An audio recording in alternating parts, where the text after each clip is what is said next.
Hey, what's going on? Rylan here in the garage gym, and we're talking about American Barbell's Olympic plates today. I like these plates so much. I bought 1,200 pounds worth of them, and these are by far my favorite plate. And I'll tell you why in a second. So today we're going to talk about American Barbell Olympic plates, why I bought them, why I like them, and stay tuned.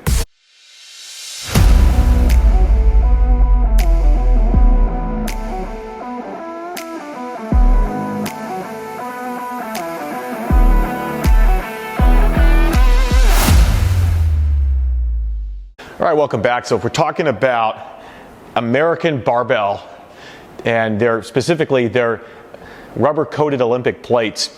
And if you haven't really heard about American Barbell, it's an American company, obviously, that makes some really awesome products. Their stuff is very high quality, high-end, expensive equipment. It's not cheap. It's not going to be what I would say a budget brand. It's nothing like that. Their barbells, they range in around $600-700 normally, and their plates are no different. They're very, very high quality.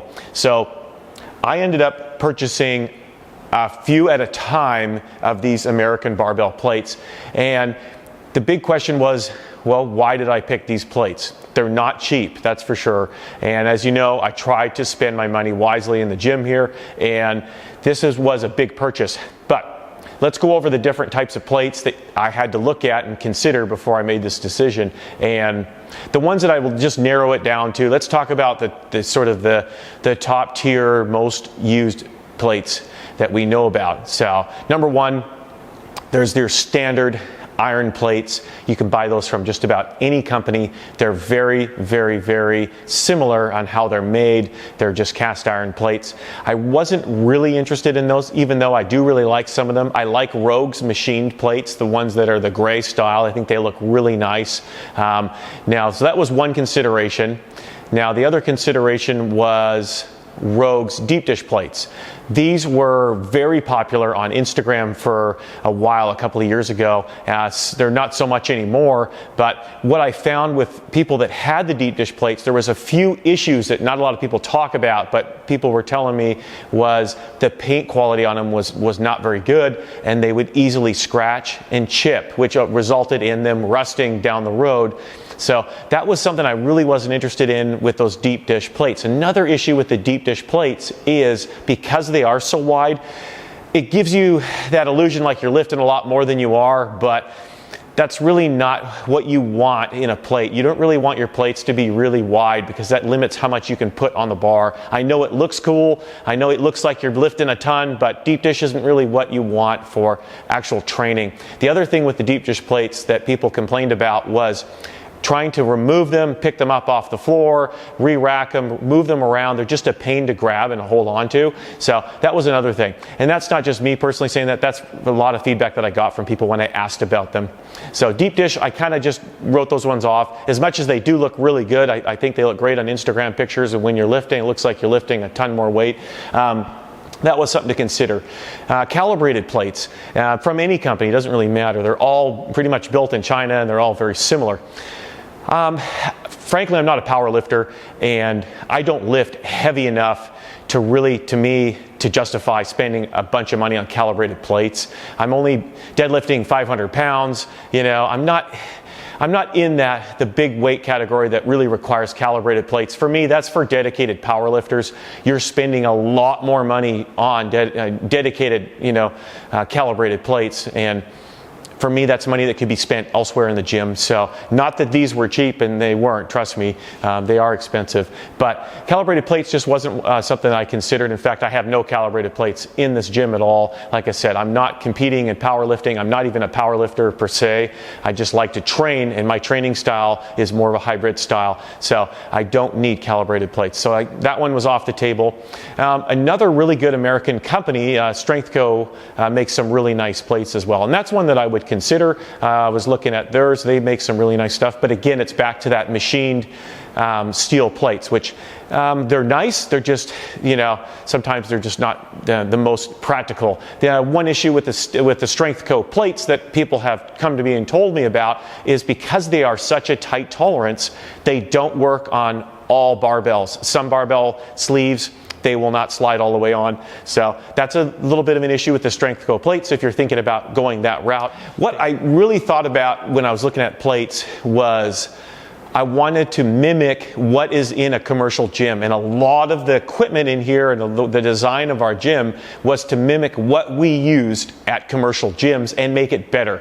And one thing I always liked was these style of plates at commercial gyms. Now, whether they be made by American Barbell, Elenco, Troy, doesn't matter. But what I say by this style is I mean the style that has the holes built into them. There is nothing better than using these plates to rack on a bar, to rack your weight, to move your weight around the gym. There's nothing better. I'm telling you, it doesn't matter if it's American Barbell or not. These are just so easy to work with, and especially with the rubber coating. They don't slip out of your hand. They're very solid and easy to move around. Now, that's a big deal because you're using your plates. We train 7 days a week in the gym. We're using these plates. Now, it's almost been 2 years, 7 days a week. That's a lot of handling. So for me, spending money on stuff that you are directly holding onto and handling and moving around makes sense. Why would you want to fight with some deep dish plates that are hard to move around when you can use these every day? And really, at the end of the day, this is all about training and getting stronger, getting fitter. It has nothing to do with looking good. So you want to try to find a way to buy stuff that makes sense for your training, and these really made sense. I have no regrets spending the money on these. These have been awesome. Like I said, we've had them now almost 2 years, and these will last a lifetime. They're very high quality. They're made from virgin rubber plates. They're 2% tolerance for their weight tolerance, so they're very accurate. Another thing I really like about having the ability to grip the plates is you can use them for front raises. You can do all sorts of different training with them and utilize the plates as the training tool just in themselves. So there is some advantage to that as well. Not only just moving them around, but also using them for training. Their profile on the plates, they're quite thin, which is nice, so you can load up the bar. You're never going to have to worry about running out of sleeve space, and they work really well. The rubber coating is not made for CrossFit style bumper plate training.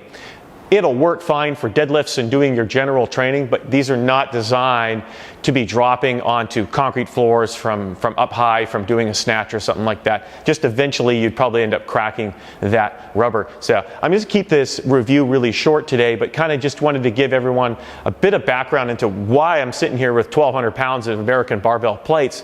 Of all the ones I could have bought, and it really came down to choice, this is what I ended up with, and for 2 years we've been using them, and we love them. My wife loves them. I love working with them. Everybody in the gym really enjoys using these plates and moving them around. And like I said, the handles make all the difference. If you're looking for a similar plate, and I have some behind me, the Rep Equalizer urethane coated plates are nearly identical to these. So that would be my recommendation. If you don't want to go the American Barbell route, go to Rep, look at their equalizers. They're a little bit different design, but same idea. And when you put them side by side, which I have, the rubber and the urethane to me looks identical. So that would be my recommendation if you wanted to go a little bit cheaper on plates. And again, these are a lifetime purchase. These are something you'll buy once, you'll never have to worry about again. They're not going to rust. They're just going to last forever. And the coating on these is very durable. And if you need to clean it, it's easy to clean. You can get some soap and water, or you can get some like a oil, and clean them up. I have never cleaned them. I just use them, and they get dirty or whatever, it doesn't matter. So that's my take on the American Barbell plates. I am an affiliate for American Barbell. I'm also affiliate for Rep. I really like those two companies. I'm going to try to showcase more American Barbell equipment that we have in the gym as we move forward. I've just been backed up with a lot of reviews to get through. So stay tuned for that. Use the affiliate links if you find this stuff these videos informative for you. And I appreciate, again, all the followers, all the support. Stay tuned. We got another one coming, and lots more reviews coming this year. So thanks again. See ya.